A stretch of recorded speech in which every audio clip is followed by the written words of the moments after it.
Gempa bumi berkekuatan 5,6 magnitudo di Cianjur, Senin 21 November 2022 berdampak cukup luas, tidak hanya di Cianjur, tapi juga di beberapa daerah di Jawa Barat.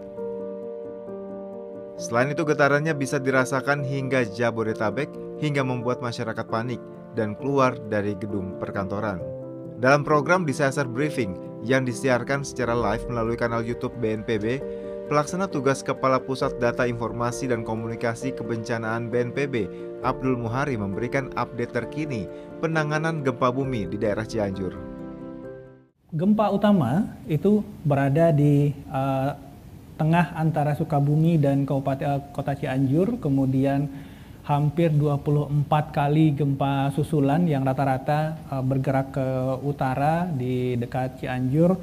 Nah, per jam atau pukul 18.27, Mbak Prisa, itu sudah kami menerima melalui Pusdal Op BNPB 56 korban meninggal dunia, kemudian 23 korban masih tertimbun reruntuhan di Kecamatan Cigenang, 78 di satu kecamatan ini, tapi secara total tadi Pak Bupati menyampaikan sekitar 700 orang luka-luka.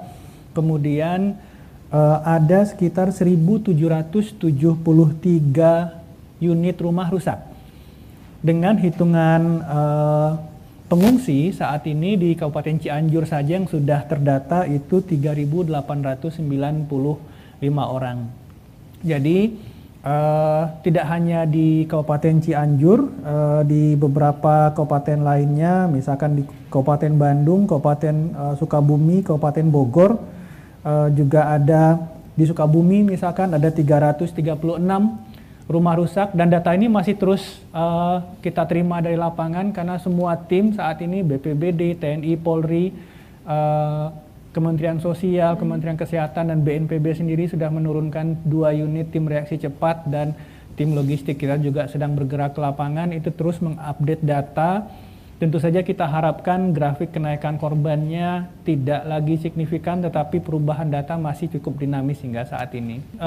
Sebagian besar masyarakat dari kondisi laporan visual yang kami terima, kemudian juga laporan dari BPBD, nanti bisa kita konfirmasi dengan BPBD Kabupaten Cianjur.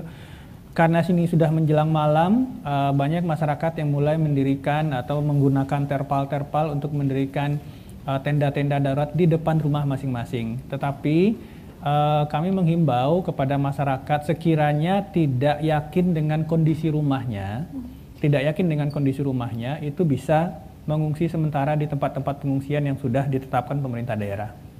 Sepanjang ini ada 4 pengungsian, 4 titik, yang utamanya di depan pendopo Bupati Cianjur, dan BNPB sendiri saat ini sedang mendorong tenda pengungsi. Satu tenda itu bisa diisi 30-40 orang, yang sudah berjalan saat ini. Dari yang disampaikan Kepala BNPB itu ada 47 tenda yang akan didorong malam ini untuk mendukung kebutuhan darurat para warga terdampak di Kabupaten Cianjur. Selain itu, kita juga sudah menyiapkan logistik dasar permakanan, selimut, dan lain-lain yang juga kita dorong via jalur darat hari ini dengan nilai rupiah sebesar 500 juta rupiah. Besok pagi Kepala BNPB akan mendampingi Menko PMK bersama dengan Kepala BMKG meninjau langsung kondisi di Kabupaten Cianjur menggunakan 1 unit heli dengan juga membawa dukungan logistik, tambahan dukungan logistik. Dan 1 unit heli ini akan kita standby-kan.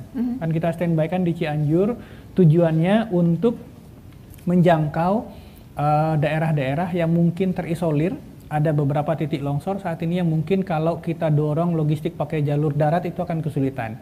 Nah, ini yang akan kita dorong dengan menggunakan standby 1 unit heli tadi. Demikian. Abdul Muhari menambahkan bahwa yang terpenting saat ini pemerintah daerah mengaktifkan posko darurat untuk mengorganisir informasi dan juga bantuan terkait gempa tersebut.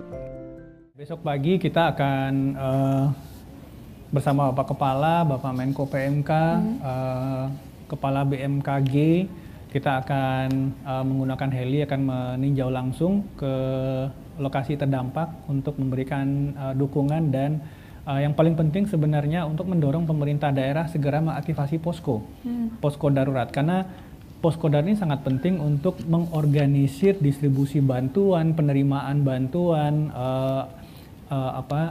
pengaturan manajemen pengungsi dan lain-lain, dan terutama juga agar informasi itu satu pintu.